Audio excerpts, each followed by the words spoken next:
Em junho de 2014, o Papa Francisco fez um ataque sério contra uma organização responsável por séculos de derramamentos de sangue: a máfia. Eles não estão em comunhão com Deus. Estão excomungados. A excomungação dos mafiosos foi um choque por todo o mundo. A última vez que um papa atacou a máfia, bombas explodiram por diversas igrejas italianas. Os mafiosos são muito religiosos, mas neste filme vamos mostrar como também são extremamente cínicos pela maneira que usam a religião para justificar o poder. E o motivo pela qual saem impunes nisso é porque por décadas houve um casamento por razões políticas que mantiveram a máfia e a igreja juntas. Qual o resultado deste casamento profano? Os mafiosos tomaram controle de festivais religiosos. Homens que usavam mantos agiam juntos como homens honrados. O Banco do Vaticano lavou o dinheiro da máfia. Padres foram assassinados por ir contra os crimes dos chefes da máfia. Meu nome é John Dick e eu passei 15 anos estudando o crime organizado italiano. Agora, estou investigando o que liga a máfia com a Igreja Católica e o que é necessário para cortar essa ligação.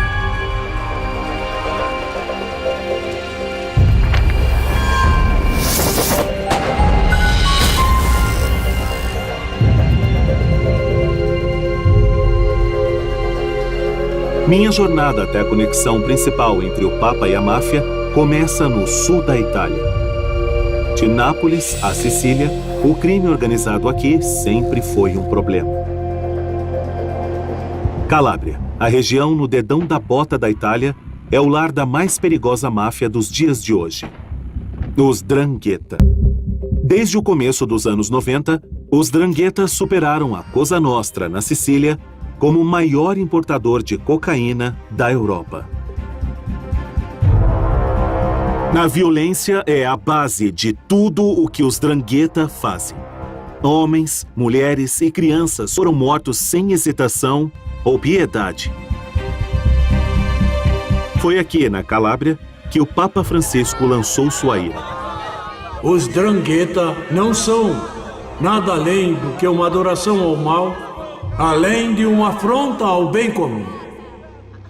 E esse mal precisa ser eliminado. Precisa ser expulso. Foi o assassinato de uma criança de 3 anos que trouxe o Papa Francisco até a Calábria. Cocò Campolongo estava sob os cuidados do avô, um traficante que estava prestes a colaborar com as autoridades. Em janeiro de 2014, Cocò e seu avô foram mortos por um esquadrão dos 'Ndrangheta. Após o ataque, seus corpos foram queimados. Esse crime horrível fez com que o Papa Francisco fizesse uma coisa que nunca nenhum Papa havia feito antes. Ele excomungou os mafiosos. Eles não estão em comunhão com Deus. Estão excomungados.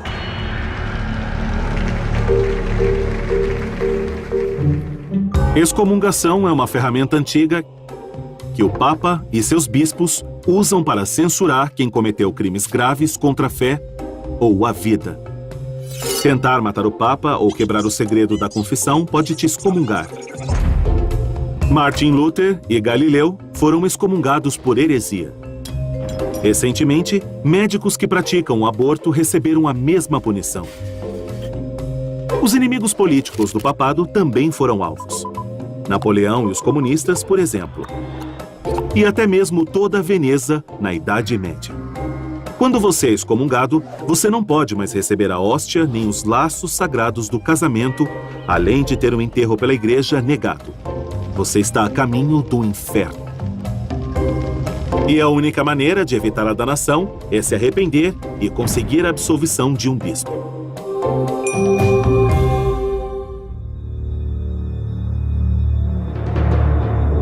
Giacomo Galeazzi é o que chamam na Itália de vaticanista, um observador do Vaticano. Ele estava lá quando o Papa Francisco fez sua homilia. E ficou claro para ele que o Papa não falou apenas dos mafiosos. mas também de padres.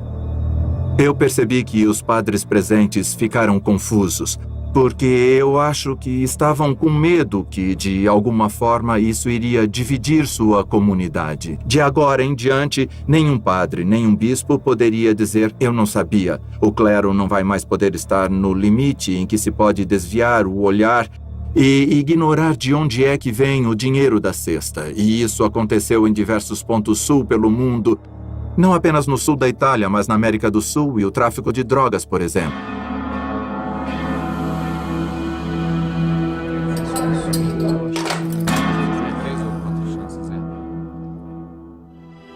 Não existe lugar melhor para descobrir como a máfia reagiu às palavras do Papa Francisco do que nessa prisão de segurança máxima. É também um bom lugar para ter uma noção de como alguns padres estão reagindo. Aqui, 70% dos presos são membros jurados do 'Ndrangheta. A pergunta mais direta foi: bom, quer dizer que não podemos mais ir à missa, não podemos mais ir à igreja, não podemos rezar, porque se fomos excomungados não podemos nos dirigir ao Senhor? É isso que podemos entender? Está negando mesmo os sacramentos aos membros do 'Ndrangheta? Não posso de forma alguma fazer distinções. Eu não posso banir os sacramentos ou tirar os direitos dos dranghetisti e dos outros prisioneiros. A função do padre e da igreja na prisão é não julgar ninguém individualmente, mas sim ser um guia na vida daqueles que foram julgados de alguma forma por fazerem parte, por serem membros do 'Ndrangheta.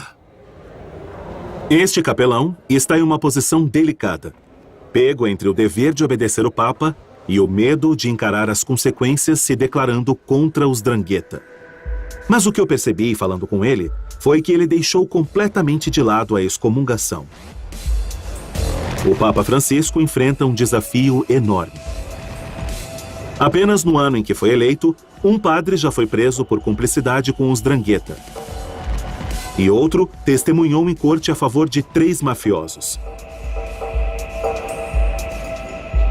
Câmeras de vigilância da polícia chegaram a gravar um conselho entre os chefes dos 'Ndrangheta que aconteceu durante uma peregrinação.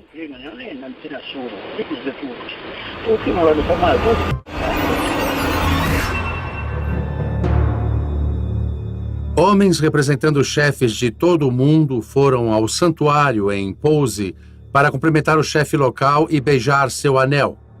Esse é um gesto de submissão, uma maneira de reconhecer quem é o chefe.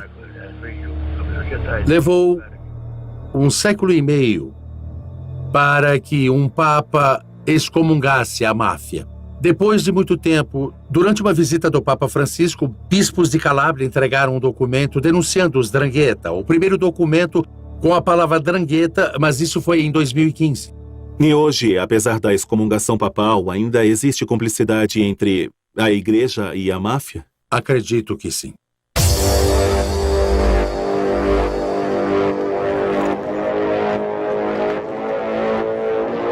Na minha opinião, as raízes dessa cumplicidade estão na Sicília.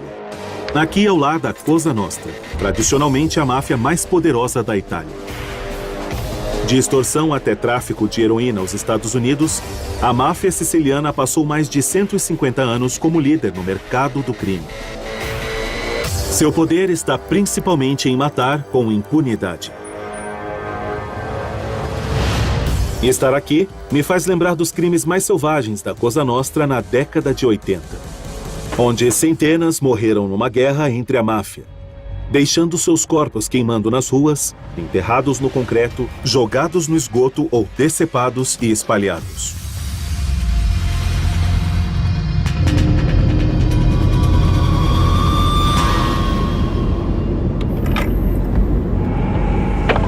Eu me lembro da fábrica de pregos, que ficava em Bagheria. As pessoas que não eram mais confiáveis eram enviadas para irem até essa fábrica, que era bem afastada. E assim que chegavam, elas nunca mais saíam de lá. Nunca mais voltavam para casa. Essa é Bagheria, um bairro de trabalhadores ao leste de Palermo. E essa é uma antiga fábrica de pregos.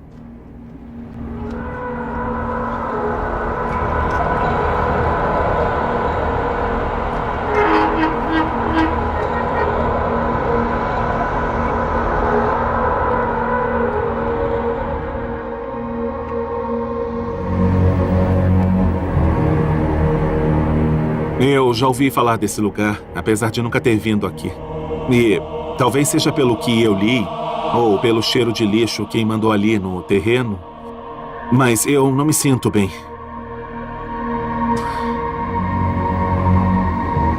Aqui era onde o Cosa Nostra fazia seus problemas desaparecerem.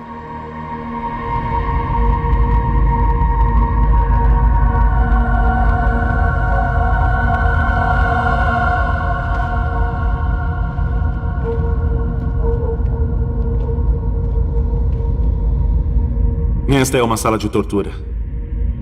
As vítimas eram trazidas aqui, torturadas por mafiosos. E depois... Bom, aqui embaixo do chão tem um tanque cheio de ácido.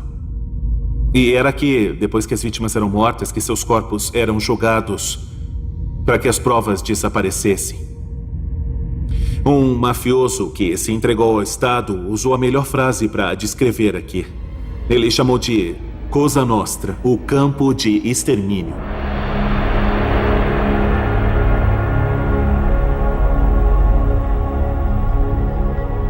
Ninguém sabe quantas pessoas morreram aqui. As paredes não falam. Mas entre o terror, o código de Omerta foi quebrado. E os homens que cometeram atrocidades como essa falaram pela primeira vez sobre o papel principal, apesar de conturbado, que a religião tem em suas vidas. Como homens de honra que somos, todos acreditamos ser católicos.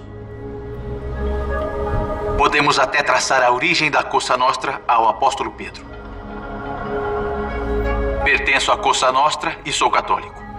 Pode parecer estranho, mas somos homens de honra e temos Bíblias. Todos nós honramos os santos. Por exemplo, existe uma regra na Cosa Nostra contra matar às sextas-feiras, porque é um dia de luto para nós.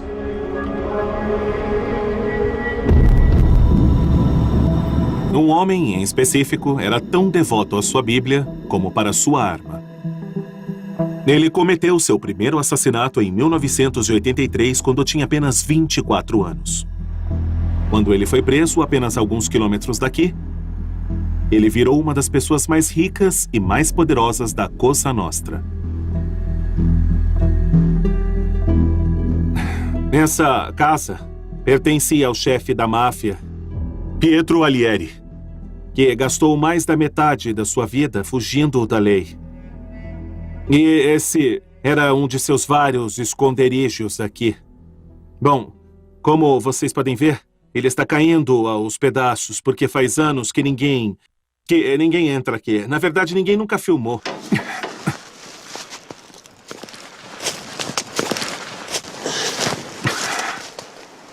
A casa está em péssimo estado. Móveis abandonados. Eu acho que é melhor usar um capacete daqui pra frente, porque nunca se sabe o que se tem por aí, não é mesmo?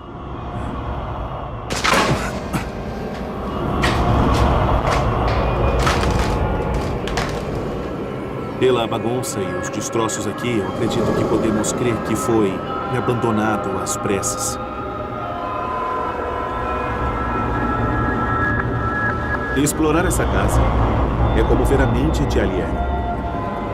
Fica claro que sua religião não era apenas para se mostrar. Era um assassino, mas também era muito religioso.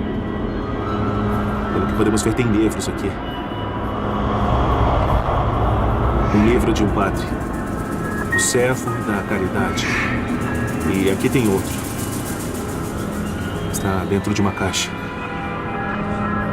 O livro da liturgia. Orações.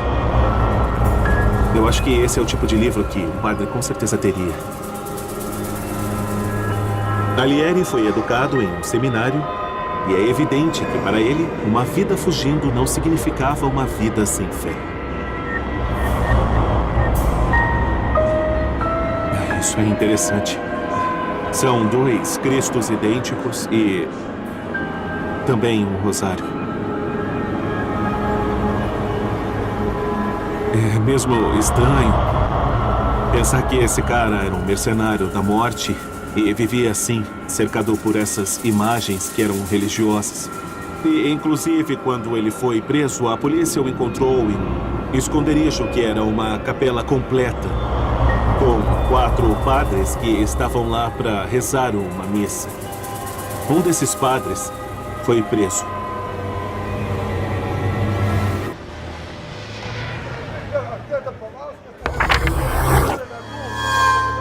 Cosa Nostra entrou na vida do padre Mário Fritita quando um membro da gangue de Alieri bateu na porta de sua igreja perto do porto de Palermo. Ele disse: padre, me ajuda, existe um homem muito importante e conhecido. Eu perguntei: e quem seria ele? Não posso te dar um nome, mas ele precisa de ajuda, precisa te ver para se confessar, ele quer receber a hóstia, quer se encontrar com Cristo de novo. O que me diz? Que será entregue por vós. Alguns dias depois, o padre Fritita estava dentro de um carro a caminho do esconderijo de um dos fugitivos mais conhecidos da Itália. Ele não me disse para onde estávamos indo, apenas para confiar nele. Disse que iríamos ver a Alieri. Alieri? Eu disse: bom, é importante, eu disse. Quando o padre Fritita entrou na cabana nos arredores da bagueria, ele encontrou algo que nunca imaginaria ver no esconderijo de um chefe da máfia. Uma capela completa. Tinha o altar, bacia com água santa, caixas com hóstia e copos para o vinho. Tinha até bancos de igreja. Eu fiquei pasmo, como ele conseguiu? Depois percebi que outros padres tinham passado por lá antes de eu passar. E antes de começar a missa, eu ouvi a confissão dele e dos 3 que estavam com ele. Eu fiquei estático, porque estava com aquelas pessoas que simplesmente eram homens procurados.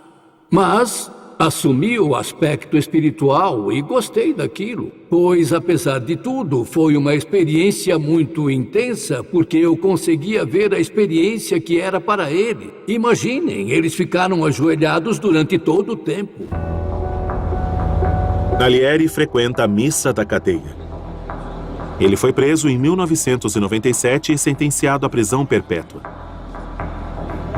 O padre Fritita foi acusado de ajudar e abrigar um fugitivo. Ele foi para a cadeia, mas eventualmente foi declarado inocente.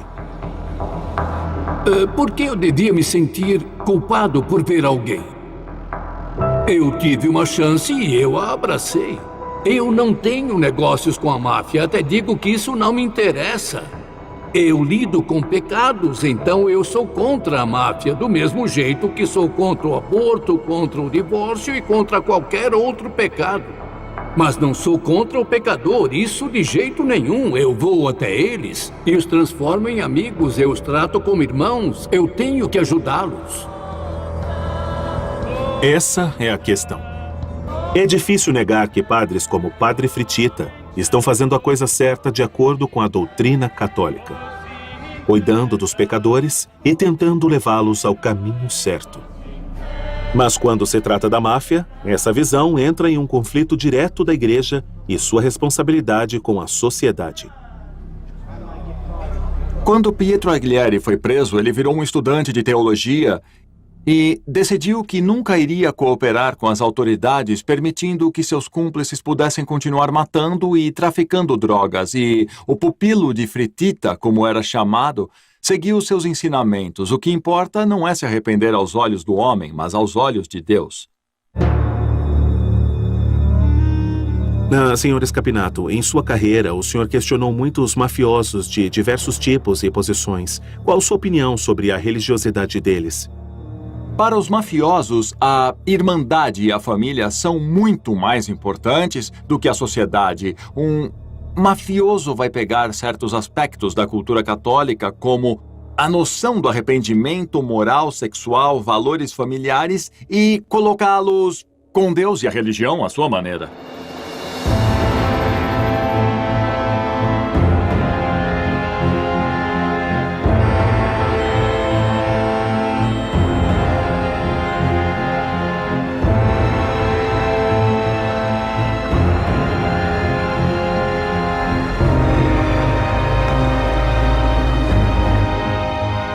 O banho de sangue da máfia nos anos 80 fez o Estado tomar uma atitude. E a peça-chave dessa atitude foram os vários julgamentos em Palermo, que começaram em 1986. Os 746 homens em julgamento eram tão perigosos que construíram um tribunal especial. Olha, eu preciso admitir que estar aqui me enche de calafrios, porque este é o famoso tribunal guardado de Palermo. E essas paredes são uma prova de bombas, e bem ali tem um corredor que vai direto no pátio da prisão da cidade, para que não houvesse chance alguma de fuga para os acusados. Mas não é a arquitetura impressionante que torna esse lugar tão especial, mas sim a história que aconteceu aqui. Os chefes da comissão, com os responsáveis da Cosa Nostra, foram a julgamento nessa fortaleza. E é aqui que descobrimos seus rituais secretos. Por exemplo, a introdução à máfia é chamada de batismo. A maioria dos acusados tinha algum tipo perturbado de fé. Homens como Michele Greco, conhecido como Papa, que afirma que era tão devoto quanto qualquer ocupante do trono de St. Peter. Quando os juízes saíram para decidir o veredito, ele proferiu uma estranha bênção. Eu desejo a paz e a serenidade a cada um de vocês, senhor presidente. Desejo paz a todos vocês, porque a paz significa serenidade e a serenidade é ter paz em espírito e em consciência. Desejamos o mesmo ao senhor. Por favor, me escutem. Eu preciso lhe dizer isso, senhor presidente. A serenidade é fundamental para qualquer um tomar uma decisão. Não são minhas palavras, são as palavras de nosso Senhor.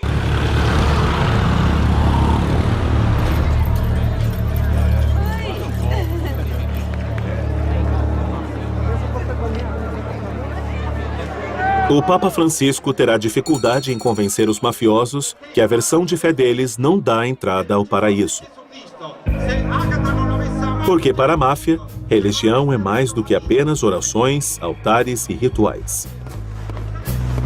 Todo mês de fevereiro, milhões de pessoas se juntam na cidade ao leste da Sicília, em Catânia, para o Festival de Santa Ágata.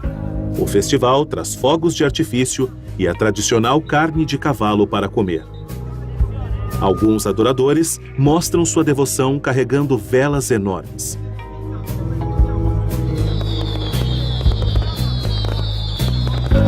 O Festival de Santa Ágata significa tudo para os moradores daqui. Mas ele também significa muito para a máfia. É claro que os chefes da máfia também gostam quando tem muito dinheiro trocando de mãos. Mas para eles o festival representa uma oportunidade imperdível para mostrarem seu poder e exigirem também o seu respeito. O chefe de polícia, o investigador Antônio Salvago, anda monitorando as atividades da máfia no festival por anos. Existem muitos grupos da máfia em Catânia. E para um deles ter o poder de fazer uma procissão em um lugar específico, é uma maneira de mostrar que ali e agora ele controla toda a cidade.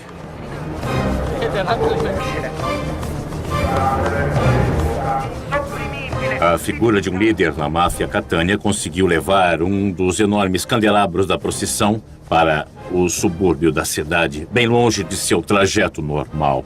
E isso foi uma clara demonstração de poder.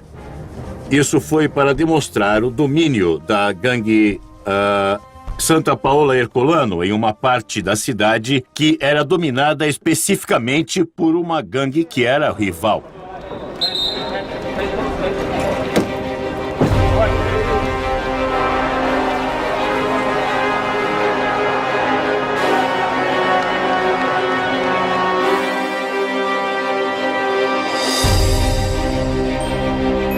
Essas fotos foram tiradas durante o festival.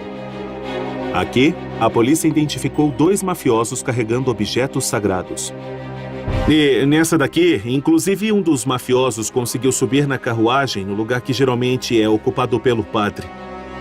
Isso mostra que o Festival de Santa Ágata, o terceiro maior evento desse tipo no mundo, se tornou o primeiro a ser visto tendo alguma ligação com a máfia. Durante o período da sua investigação, o senhor teve a oportunidade de conversar com o bispo de Catânia. O que ele contou exatamente ao senhor? No julgamento, não recebemos uma resposta clara do bispo de Catânia. O bispo Bomarito, ele não conseguiu dar uma resposta com clareza. Eu acho que foi porque naquela época a igreja não dava o devido valor, não dava o mínimo valor para o grande problema que todos enfrentavam, que era dos grupos da máfia usarem o festival religioso, esse nosso festival, para mostrar sua autoridade.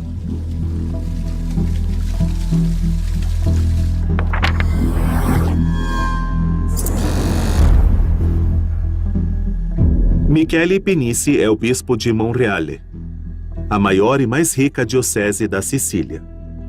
Ele já foi ameaçado pela máfia e se mostrou fortemente contra a infiltração deles em festivais religiosos. Aqui em Monreale, eu acabei lançando um decreto deixando claro que nenhum membro da máfia poderia pertencer a qualquer tipo de confraria organizadora do festival. E como a igreja, de modo geral, acabou apoiando o senhor nisso? A maioria do clero, assim como todas as confrarias, aceitaram de bom grado, mas eu também acabei encontrando resistência. Essa resistência acabou sendo uma resistência silenciosa, mas clandestina. Geralmente, a resistência vem daqueles que querem viver em paz sem perturbar os cães. Também porque muitos mafiosos costumavam apoiar a igreja local e costumavam apoiar principalmente para os festivais religiosos, pagando fogos de artifício, por exemplo. E geralmente eles fazem isso porque é conveniente para a máfia exercer poder sobre uma cidade. A aliança profana entre a igreja e a máfia nasceu no começo da Segunda Guerra Mundial. Os aliados liberaram a Sicília do fascismo. Mas o caos da guerra, a ingenuidade britânica e americana, permitiu que a máfia conseguisse armas, poder e lucro. Um homem, em particular, viu uma oportunidade que não podia perder. Boa tarde, senhor.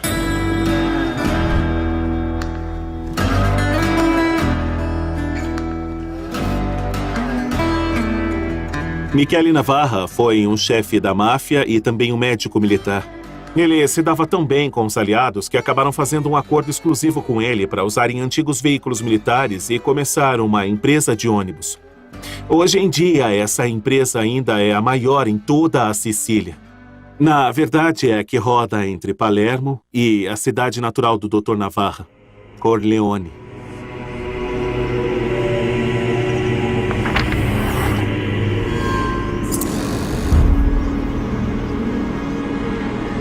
Corleone é mundialmente famosa pelo fictício Dom Vito de O Poderoso Chefão. Mas na Itália, é mais conhecida por ser o lar da família mais sanguinária da Cosa Nostra. Quando a Segunda Guerra Mundial acabou, Michele Navarra ficou no comando por aqui. Seu próximo movimento foi terrorismo político, um ataque ao povo da esquerda. Bom, logo depois da guerra, a Sicília foi dividida.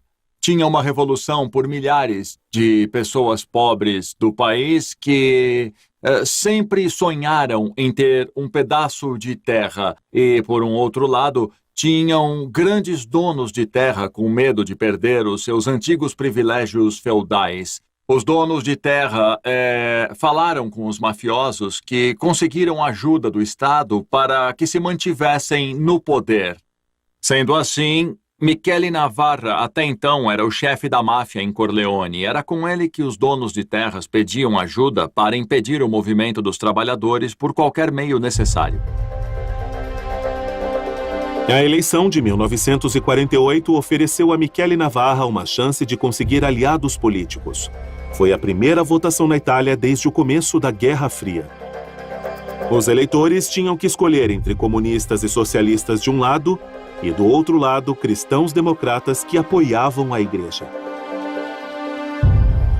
Bom, Michele Navarra organizou os cristãos democratas e é claro que isso fortaleceu a aliança entre os cristãos democratas, a igreja, a máfia e também os grandes senhores de terras, porque eles queriam impedir a qualquer custo a ameaça vermelha. Em Roma, o Papa Pio XII ajudou excomungando os comunistas. Em Corleone, como no resto da Sicília, o clero e os chefes do crime estavam unidos contra o comunismo e apoiavam os mesmos candidatos. Michele Navarra ia frequentemente na igreja de Corleone e ele era um grande apoiador. Durante as eleições, ele acabou apoiando os votos dos cristãos democratas. E quando ele finalmente encontrou seu fim, encontraram 96 balas no corpo dele. E com isso, a igreja recompensou sua devoção de anos de vida com um grande funeral.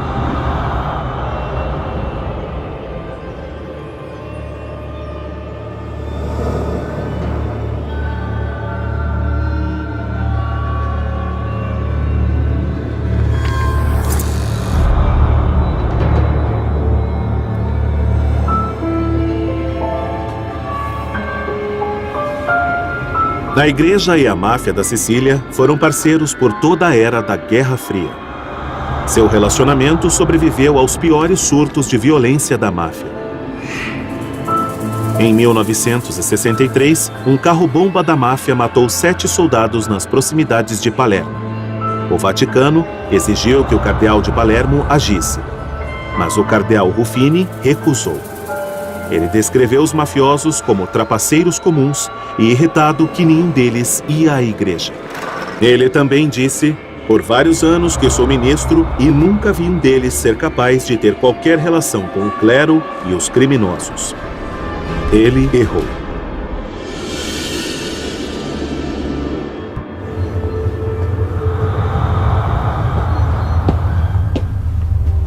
Numa manhã em setembro de 1980, 2 homens foram até esse monastério assim que os frades terminaram de rezar toda a missa. Todas as testemunhas só sabiam dizer que um deles tinha 30 anos e que o outro um pouco mais. Eles chamaram o irmão Giacinto e quando chegaram no primeiro andar do seu quarto, então assim que ele abriu a porta, atiraram nele 5 vezes na cabeça.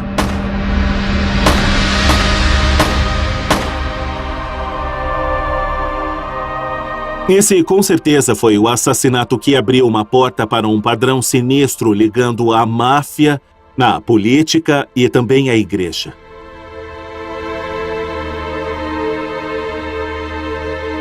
O homem morto, irmão Giacinto, não era um frade qualquer e não seguiu seu voto de pobreza. Francesco Nicastro foi o primeiro jornalista na cena do crime.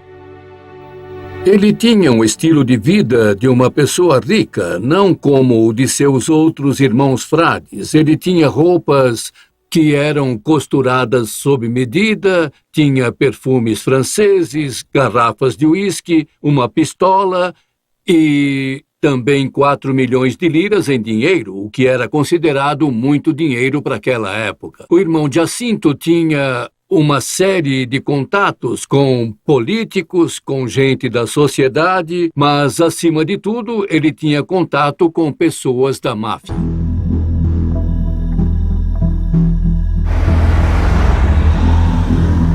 Máfia, democratas cristãos e a Igreja Católica.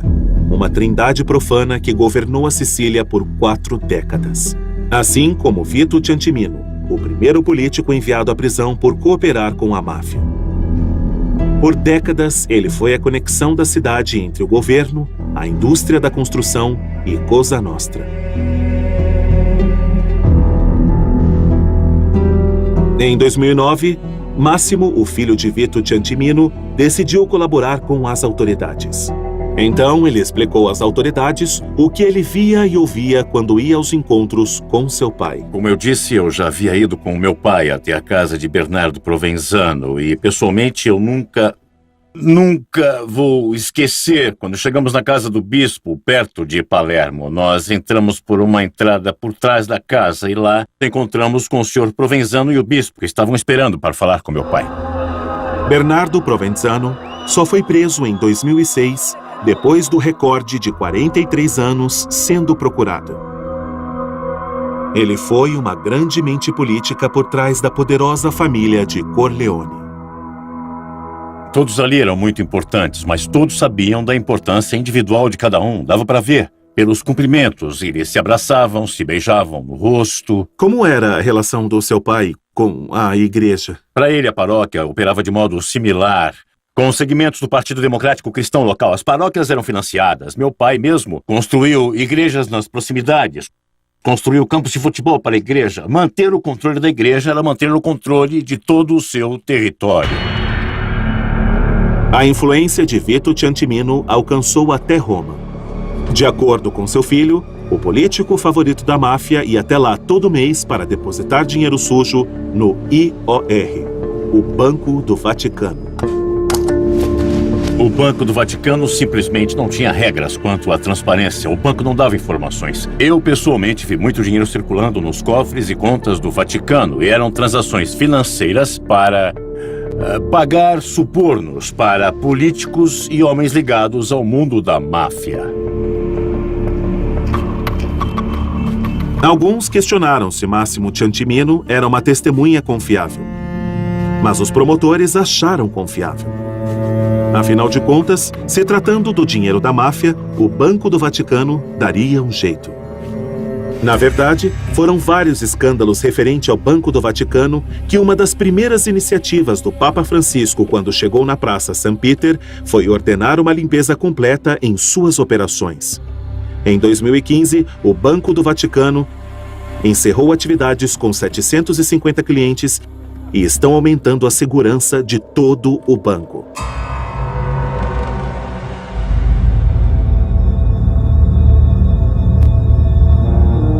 Vito Ciantimino foi preso em 1984 quando uma nova guerra começava na Sicília.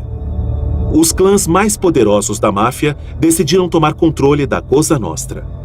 Durante uma década sangrenta, mais de 1000 pessoas morreram. Chefes da máfia, soldados e parentes foram brutalmente assassinados, enquanto os Corleonesi exterminavam seus rivais. E quando alguém tentava ir contra a máfia, também viravam alvos. Fossem eles juízes, policiais, políticos, médicos, jornalistas e políticos honestos seriam mortos. Finalmente, em 1992, os chefes do crime decidiram se livrar de 2 dos seus mais temidos inimigos. Os juízes contra a máfia que eram responsáveis por levar centenas de mafiosos à justiça, Giovanni Falcone e Paolo Borsellino.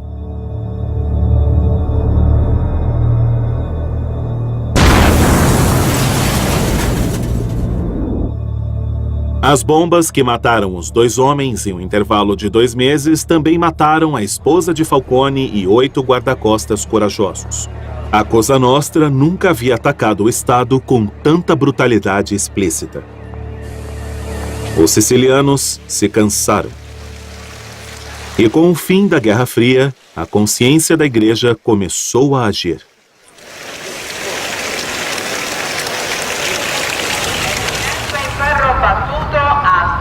Nós estamos em Brancaccio, um subúrbio de Palermo, onde alguns lugares são de pobreza do terceiro mundo.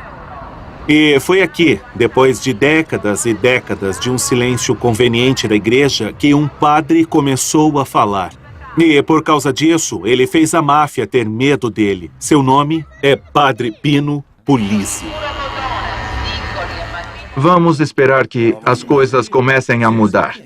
Existem muitas crianças aqui dentro da nossa comunidade e algumas delas estão presentes aqui hoje. Elas estão aprendendo que a vida não é feita só de pobreza e de violência. Existem valores positivos como paz, fraternidade e cooperação. Gregório Porcaro trabalhou nessas ruas com o Padre Puglisi. Um dia nós vimos o Padre Puglisi aparecer com a cara toda inchada, porque ele tinha apanhado, sabe? Socaram ele, bateram muito nele. Algumas de nossas crianças foram ameaçadas com facas. Precisam parar de falar com esses padres. Isso é uma ordem. Vocês precisam vir com a gente. Os sinais sempre existiram. Quando vimos a total falta de interesse, quase que indiferente da hierarquia da igreja, eu reclamei até com o padre e expliquei para ele que hoje estamos por nossa conta nisso. Estamos órfãos na situação, talvez indo até longe demais. Cedo ou tarde, a máfia vai reagir e... Bom, ele respondeu, do que é que você tem medo? O que é que eles podem fazer? Nos matar? E se nos matarem? Pensem, por favor, o que é que eles vão conquistar? Absolutamente nada, porque sem o povo e sem a igreja, eles não são nada. A igreja siciliana estava numa encruzilhada. O comunismo acabou e, com ele, os motivos políticos para ignorarem a Cosa Nostra. Mas faltou uma visão clara da igreja do que Padre Polisi dizia, para enxergar a máfia como um mal. E falharam em apoiá-lo. João Paulo II foi bem mais decisivo. Em 1993, ele foi a Sicília exigindo condenação urgente. Foi o primeiro papa a mencionar a palavra máfia. Deus disse a todos: não matarás. Nenhum homem, seja quem for, independente de qual grupo humano for, não há máfia que possa alterar e ignorar esta lei, a mais sagrada lei de Deus.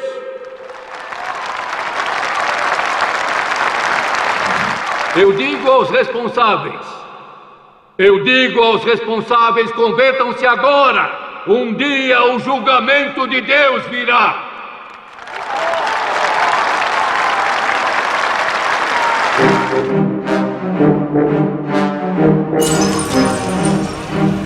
Em menos de 2 meses depois do discurso de João Paulo II, a Cosa Nostra decidiu ensinar uma lição à igreja que um dia foi sua aliada, ou pelo menos uma cúmplice.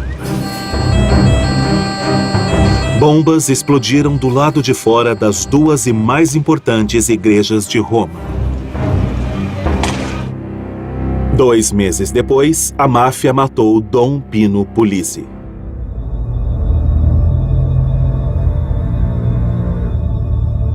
Eu acredito que todos nós de Palermo renascemos a partir do sangue desse homem.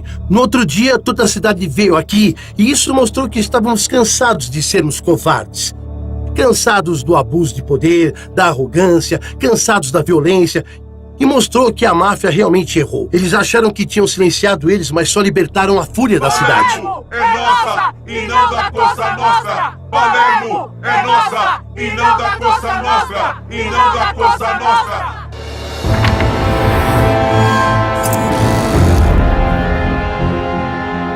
Dom Pino Pulici foi beatificado logo depois que Papa Francisco virou Papa. Os assassinos do Padre Pulici estão presos agora. Mas, mesmo assim, mafiosos continuam ocupando a igreja com sua influência venenosa que chega até aqui na Praça St. Peters. O cajado do Papa Benedito consagrou um chefe Drangheta e o mesmo chefe teve sua filha batizada nessa mesma basílica atrás de mim. São histórias como essa que acabam mostrando para nós e também para o Papa Francisco como a igreja está vulnerável e longe de se livrar do crime organizado. A relação entre a igreja e a máfia é apenas mais um capítulo de um livro enorme cujo nome é A Relação entre a Igreja e o Poder. Por exemplo, em 1929, o Pio XI assinou a concordata com o Estado fascista. Todos conhecem a natureza do fascismo. Quando a Igreja católica assinou a concordata com a Alemanha de Hitler em 1933, a personalidade antissemita da política do Führer era extremamente clara. Então, quando João Paulo II foi ao Chile, ele apareceu na sacada do palácio do então general Pinochet e todo mundo sabia o que Pinochet havia feito. Então, a relação entre a igreja e a máfia é relevante para os católicos bem longe do sul da Itália. Mudanças no relacionamento da igreja com o poder nessa área, em particular da Itália, significa mostrar um grande exemplo para as relações entre a igreja e o poder em outras partes do mundo.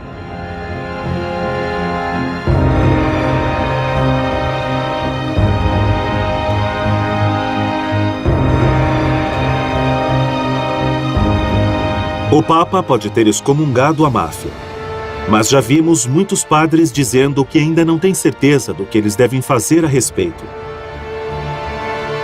O fato agravante é que a Igreja pode fazer uma grande diferença quando se trata em combater a máfia.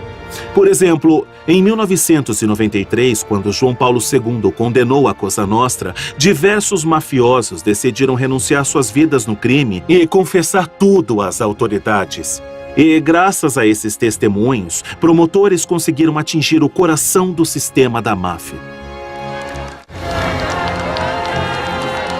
O padre Luigi Ciotti é o fundador da maior associação de vítimas da máfia. Marginalizado pela própria Igreja por décadas, ele sabe algo sobre o desafio que o Papa Francisco enfrenta. Hoje, assim como no passado, ainda existem sinais de que a Igreja continua fraca em alguns lugares. Ainda hoje existem aqueles que apenas assistem, que apenas dizem para alguém fazer algo a respeito. Não. Temos que agir, dar a nossa contribuição para mudar as coisas. A Igreja tem que criar as condições, e é isso que o Papa está fazendo para podermos ser livres, para denunciar a violência, os abusos, a arrogância de um sistema que continua a confrontar a dignidade e liberdade das pessoas.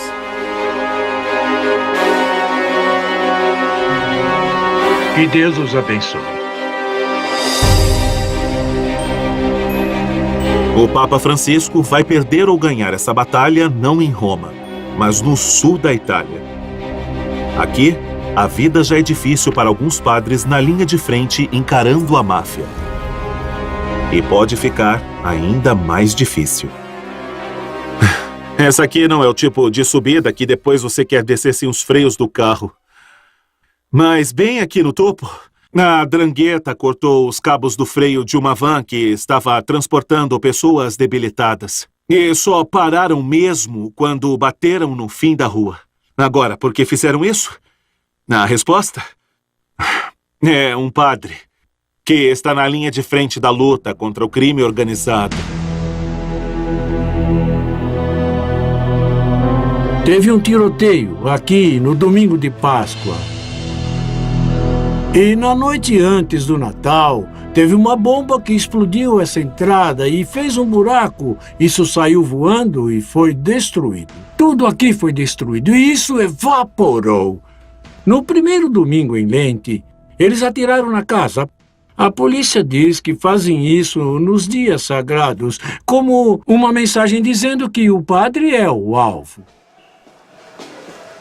Dom Panizza veio para a Calábria trabalhar com pessoas debilitadas. Ele se apossou de um apartamento confiscado pelo Estado de uma família da máfia. Ninguém queria encostar nele.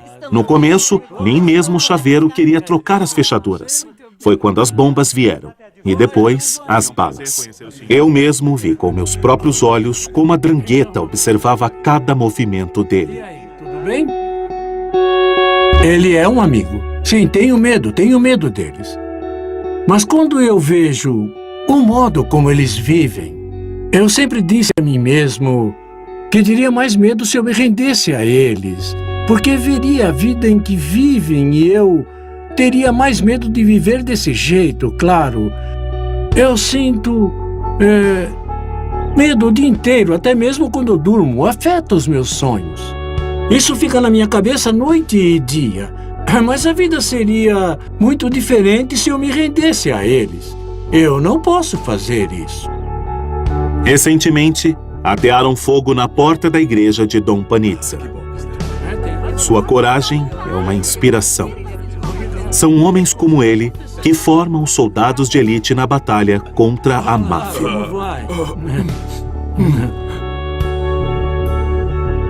Durante muito tempo, o clero católico foi enganado pela falsa e hipócrita piedade da máfia. A igreja já viu a máfia como um aliado político e financeiro, quando na verdade deveria ser um inimigo mortal. E seja por medo, confusão, teologia ou simples cumplicidade, a igreja disse aos gangsters apenas o que eles queriam ouvir. Mas as pessoas vivendo sobre ameaças da máfia imploram a sua igreja por clareza. Então, padres, bispos e até mesmo o Papa devem mostrar todo dia que o perdão da máfia não pode simplesmente vir à tona sem a justiça.